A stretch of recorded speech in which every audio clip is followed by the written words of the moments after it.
এই দুনিয়াতে যতদিন বাঁচবেন চেষ্টা করবেন বুক ফুলায় মাথা উঁচু করে বাঁচতে।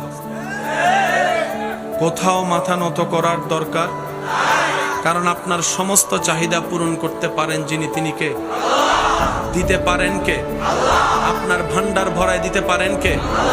কারো কাছে তোয়াজ্জমি করার দরকার।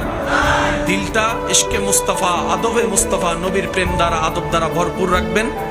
যা চাইবেন রবের কাছে চাইবেন, ইনশাল্লাহ। জোরে বলেন না ভাইয়া? ছোট্ট ছোট্ট পিঁপড়াকে কে খাওয়ায়? গাছের ডালে পাখি বসায়, সেই পাখিকে কে খাওয়ায়? সবাইকে খাওয়ায় কে? উনি কি আপনাকে খাওয়াইতে পারবে না? সুতরাং কোথাও গিয়ে নিজের ইজ্জত আত্মসম্মান বিলীন করার কোনো দরকার নাই। রবের উপর ভরসা রেখে চলতে থাকেন, বন্ধ রাস্তাও আপনার রব খুলে দিবেন দিবেন দিবেন। এটাই রবের ওয়াদা। একটু পরীক্ষা তো নিবে, একটু বাজাই তো দেখবে, একটু কষ্ট তো দিবে, কারণ প্রেমিক হচ্ছেন কিনা সেটাও তো দেখার দরকার।